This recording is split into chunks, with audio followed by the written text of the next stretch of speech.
वैष्णव जन तो तेने कहिए जे पीड़ पराई जा।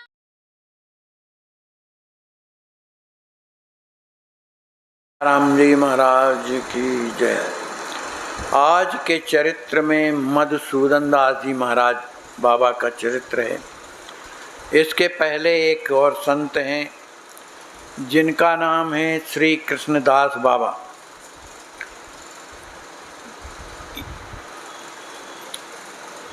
एक नित्यानंद दास बाबा हो गए।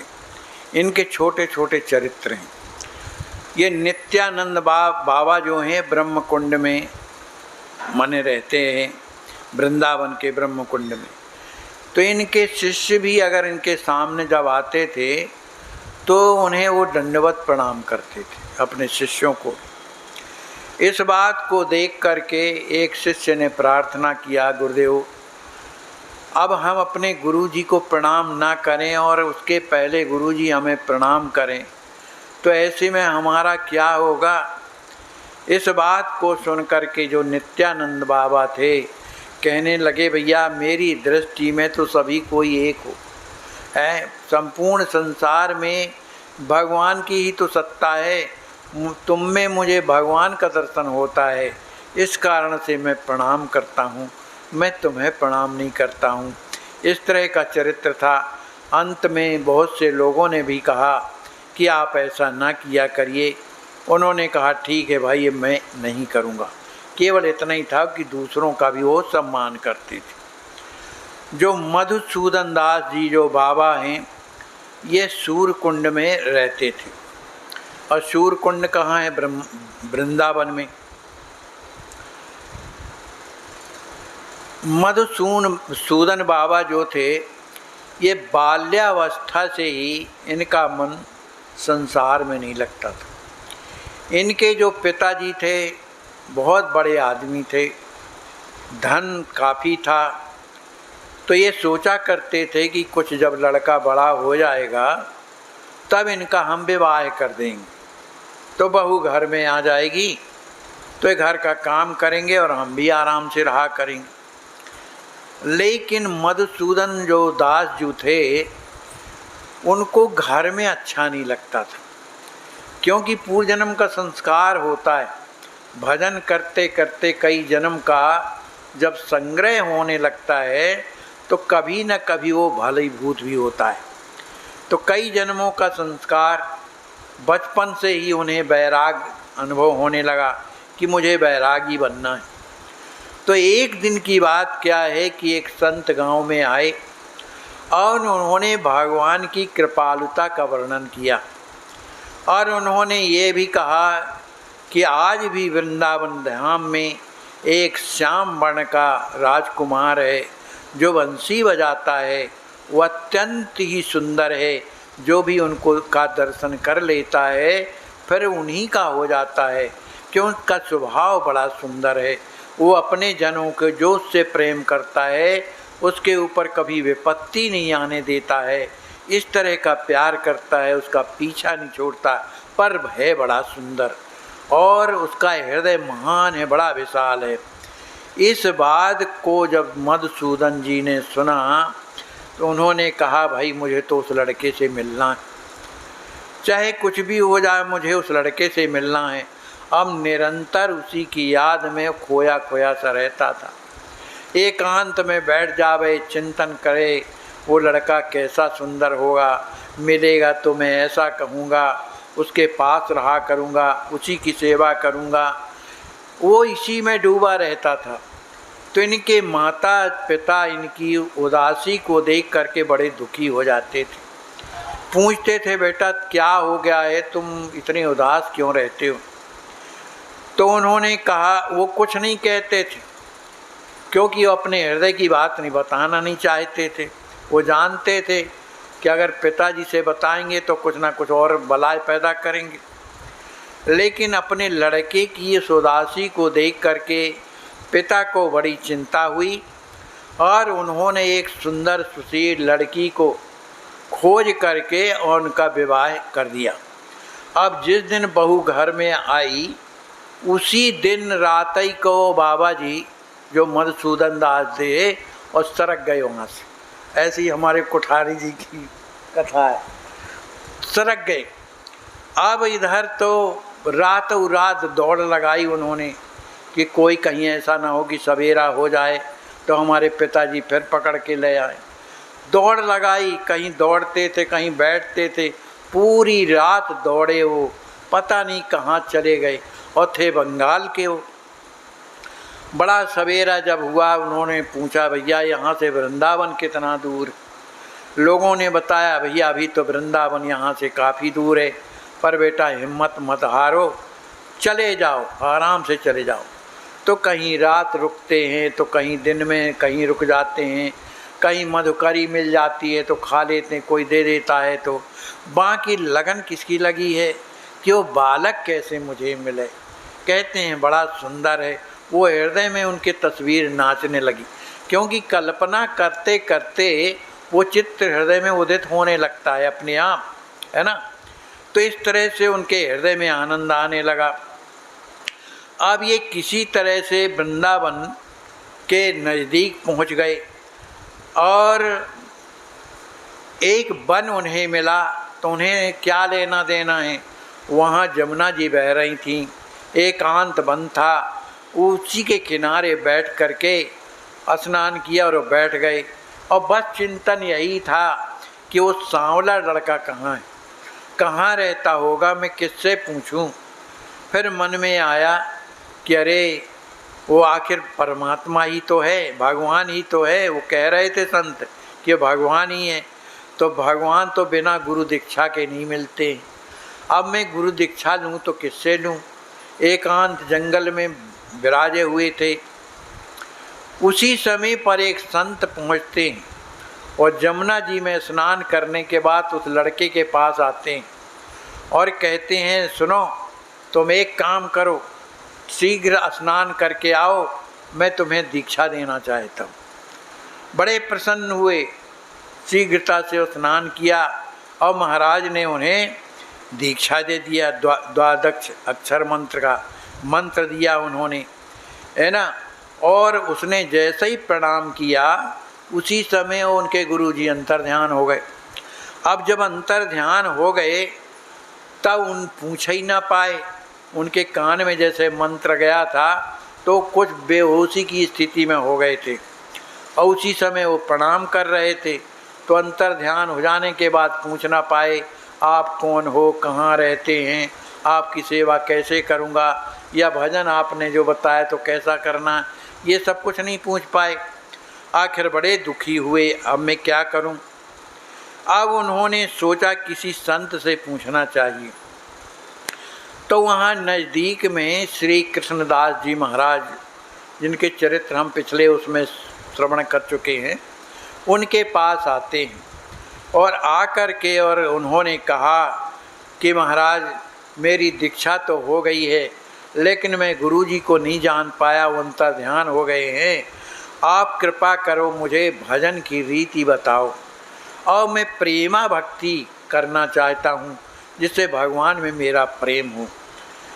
अब वो कृष्णदास जी बाबा ने देखा कि ये जो बालक है ये हृदय का बड़ा बढ़िया है। उन्होंने उसे हृदय से लगाया और लगाने के बाद फिर पूछा कि ये बताओ तुम्हारे गुरुजी किस परिवार में से हैं, किस परंपरा में से हैं। कहा महाराज ये तो मैं बता नहीं सकता, लेकिन उन्होंने मुझे द्वादश मंत्र दिया है, इतना मैं जानता हूँ। तो बाबा जी ने सोचा ये तो हमारी ही संस्था का है, लेकिन इनके गुरुजी किस विचारधारा के थे, किस माने भावना से राधिका जी को मानते थे, श्याम सुंदर से। ये एक प्रकार की भजन पद्धति होती है, कोई सखी भाव से चलता है, उनके गुरु तो उसी पर पार्टी में चलते हैं। तो ये सोच करके उन्हें समझ में नहीं आ रहा था। उन्होंने कहा भैया तुमने दीक्षा तो ले ली, अच्छी बात है, लेकिन बात यह है कि हमारे ये बात समझ में नहीं आ पा रही कि हम तुम्हें क्या शिक्षा दें। तो तुम एक बात करो कि यहाँ से कुछ ही दूर में एक काम्यक वन है, वहाँ पर एक सिद्ध बाबा रहते हैं, उनके पास चले जाओ। उनका नाम था जय कृष्णदास जी महाराज। इनका भी चरित्र पहले आ चुका है। ये बड़े सिद्ध थे, ये सब जान लेते थे, ऐसी सिद्धि ने प्राप्त थी। तो उन्होंने कहा उनके पास चले जाओगे तो तुम्हारे गुरुजी का भी पता बता देंगे वो, इसलिए तुम वहाँ जाओ। जब ये वहाँ पर पहुँचते हैं, उनके चरणों में प्रणाम करते हैं, तो इन्हें देख करके जय कृष्णदास जी बाबा कहते हैं, भैया सुनो, तुम्हारे गुरुजी के संबंध में अनुमान करना तो बड़ा कठिन है, तो हम तुम्हें और दूसरी दीक्षा से संबंधित बात तो बता नहीं सकते हैं, और जो रागा अनुराग जो भक्ति के बात जो तुम कर रहे हो, तो हमारी ऐसी स्थिति समझ में आती नहीं है। इसलिए हमारी बात मानो, तुम एकांत में बैठ करके और राधिका जी का नाम स्मरण करो, राधा राधा नाम जपो। राधा रानी जो कहेंगी, जो कृपा करेंगी, वही उसी बात को तुम मान लेना। अब ऐसा जब कहा तो उन्हें बड़ा बुरा लगा कि बताओ कोई मुझे बताने वाला नहीं।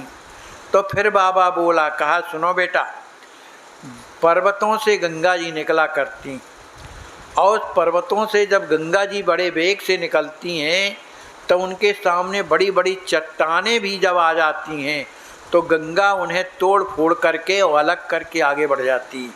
इसी तरह से इस भगवान की भक्ति में तुम्हें आगे चलने के लिए अनेक कठिनाइयों का सामना करना पड़ सकता है। इसलिए तुम निडर हो करके राधा रानी के भरोसे हो करके और कहीं भी बैठ करके राधा जी का नाम स्मरण करो, और वही कृपा करेंगी, तुम्हें सब कुछ बताएंगी। ऐसा जब कहा तो वहाँ से चलते हैं।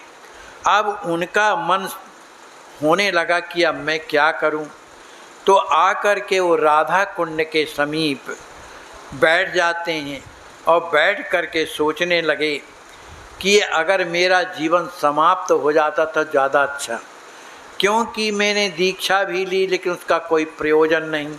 किस तरह से विधि से मुझे भजन करना है, कैसे मुझे राधा जी के चरणों में प्रेम हो, ये कोई बताने वाला नहीं है।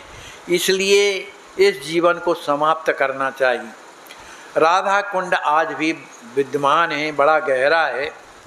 तो वो जाकर के गोवर्धन की एक बहुत बड़ी शिला ले आते हैं, बड़ा वजनदारी पत्थर लाते हैं, और पत्थर को एक से लपेट करके अच्छी तरह से और दूसरा उसका सिरा अपने गले में बांधते हैं कि अब मैं छलांग लगा दूंगा तो ये पत्थर के सहारे मैं नीचे डूब जाऊंगा, मैं मर जाऊंगा। तो इस तरह से गले में शिला को बांध करके और उस राधा कुंड में जब गिर पड़ते हैं तब वो जाकर तलहटी में चले, काफ़ी गहराई थी।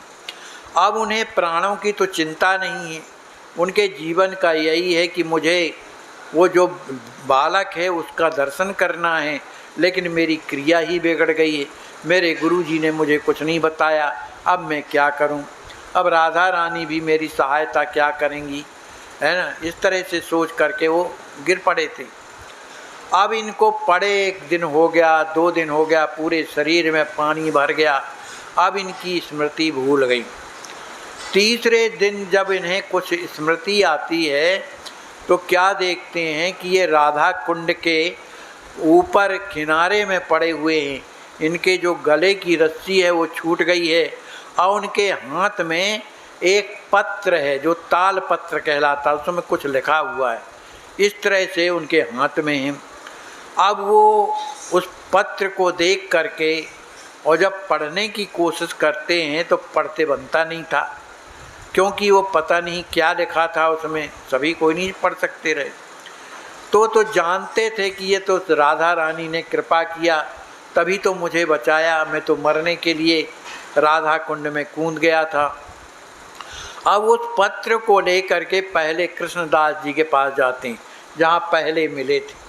उन्होंने कहा कि ऐसा ऐसा मेरे जीवन में हुआ और मुझे ये तालपत्र मिला है, इसलिए आप बताओ कि मैं अब इसमें क्या लिखा है।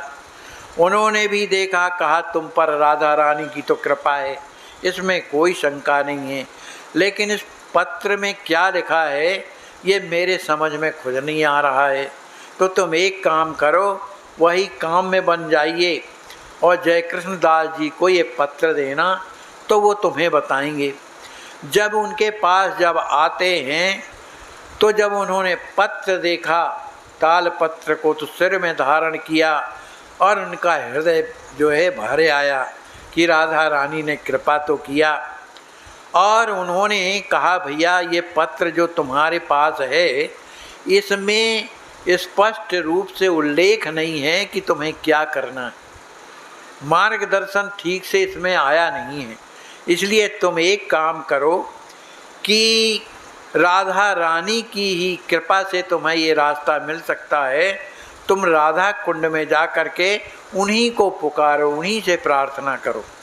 ऐसा कहने पर मधुसूदन दास जी महाराज वहाँ आते हैं और राधा कुंड में बड़े आर्त भाव से श्री राधा रानी को पुकार करने लगते हैं, आर्त में रोने लगते हैं, गिड़गिड़ाने लगते हैं।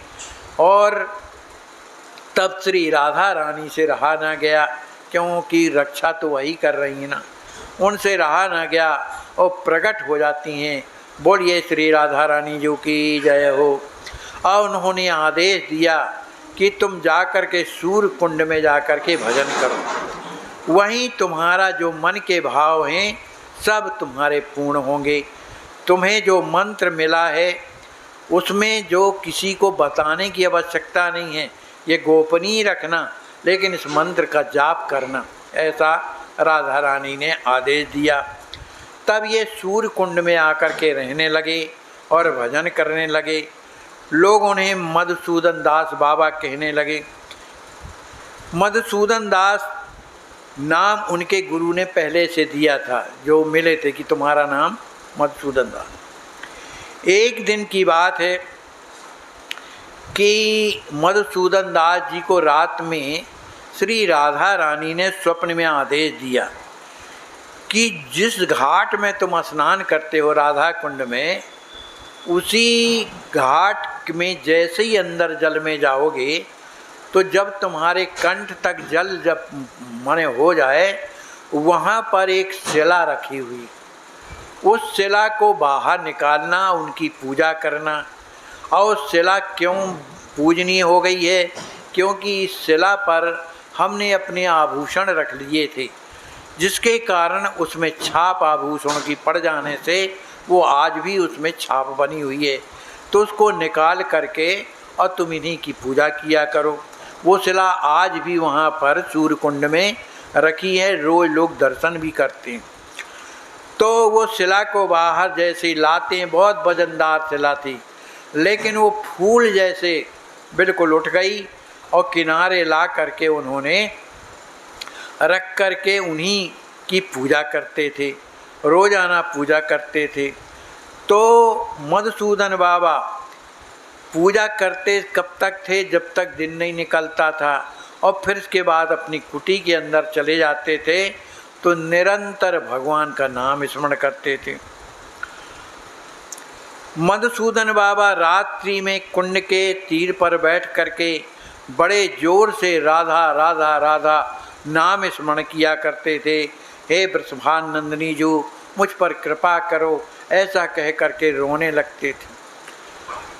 जब लोग प्रातः काल होता तब फिर वो इस तरह से जोर जोर से कहना बंद कर देते, धीरे धीरे अपना कहने लगते थे। एक बार की बात है कि बरसाने में फाल्गुनी शुक्ला नवमी के दिन होली का खेल होता है, आज भी होता है।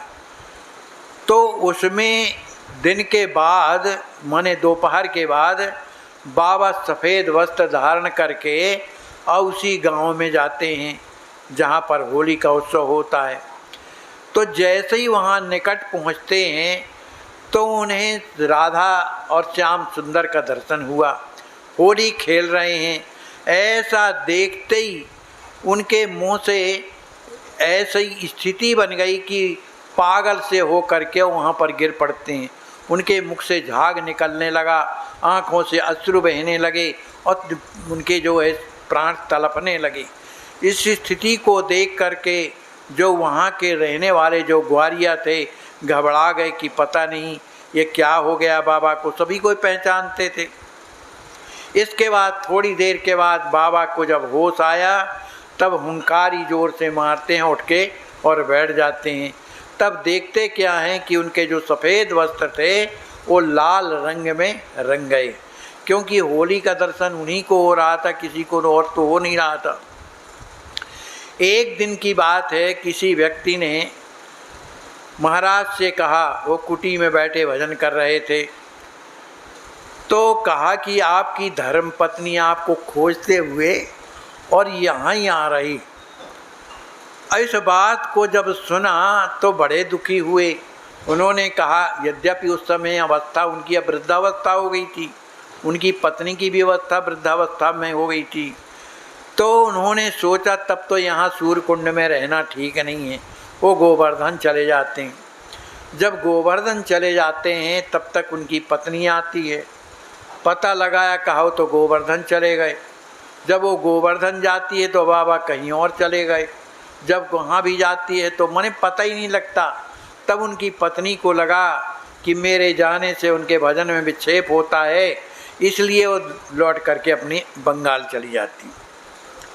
एक बार की बात है कि जीवन में शरीर के नाते कुछ ना कुछ रोग व्याधि लगी रहती। तो बाबा के पैर में एक रोग होता है जिसको छत रोग कहते हैं, जिससे पैर गलने लगता है, सड़न पैदा होती है, जलन होने लगती है। इस तरह की स्थिति हो गई। तो वो पट्टी बांधे थे। अब वहाँ जंगल में कौन क्या करे। आखिर बाबा को बड़ा कष्ट हो रहा था, जल रहा था पैर। तो उन्होंने सोचा कि चलो और घनघोर जंगल में चले जाएं, वहाँ तड़प तड़प करके अपने प्राणों को समाप्त कर देंगे। अब कहाँ जाएं। अब वे जा कर के जंगल में एकांत में और वहाँ पड़ रहे। उन्होंने अन्न जल कुछ नहीं लिया। 2-3 दिन बीत गए। जब एक भी बूंद जल नहीं लिया तो उनके प्राण जो हैं कंठगत आ गए। अब चूँकि राधा रानी के भक्त हैं, उनके मुख से राधा राधा नाम निकल रहा है, स्वामिनी जी उसे नहीं रहा गया। वो एक बालिका का रूप धारण करके, जिस बालिका को जानते थे पहचानते थे, उसका रूप धारण करके और बाबा के पास पहुंच गई और कहने लगी कि अरे तू यहाँ काय को पड़ो है ना। मैं ढूंढते ढूंढते हैरान हो गई। तू कल रोटी लेवे ना आयो, परसों ना आयो, मैया ने तेरे ताई रोटी भेजी है, तू खा ले। इस तरह का बोली। बालिका को बाबा बहुत दिनों से जानते थे। वह जिस घर की थी उसे भी जानते थे। उन्होंने कहा, लाली तू यहाँ क्यों आई, तूने कैसे जाना कि मैं यहाँ हूँ। तो कहने लगी, लाली मोए सब खबर पड़ जाए, अब तू खाए ले। मैं नहीं खाऊंगा, ले जा। अरे खाएगे क्यों ना है, मैया ने कहो है कि सामने जिवाएँ के अयो, शरीर में दुख सुख तो लगो ही रहे, प्राण तजे से कहा भजन पूरो होएगो। जब बालिका के मधुर वचनों को बाबा ने सुना तो अवहेलना ना कर सके। 3 दिन के भूखे प्यासे थे, उन्होंने बढ़िया लाया हुआ भोजन पाया और खा करके सोचने लगे, कहने लगे कि लाली अब तुम कभी मत लाना। किशोरी उनको देखती देखती और मुस्कुराती हुई वहाँ से चली गई। बाबा को अनुभव हुआ कि उनके शरीर में जो दर्द हो रहा था, जो जलन हो रही थी, अब वो लगता है नहीं है। उन्होंने पैर की पट्टी जब खोली तो वहाँ कोई घाव ही नहीं था, ठीक हो गया था अपने से।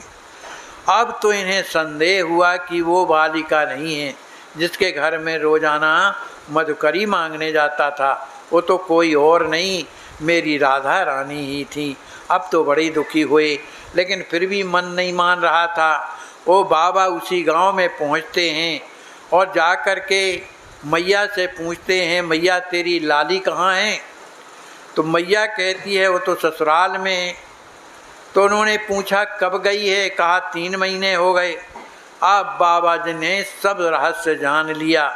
इस घटना प्रकाश ना हो इसलिए उन्होंने माई से कुछ कहा नहीं, पर अनुभव की मुद्रा में विलक्षण उनके जीवन का परिवर्तन हो गया।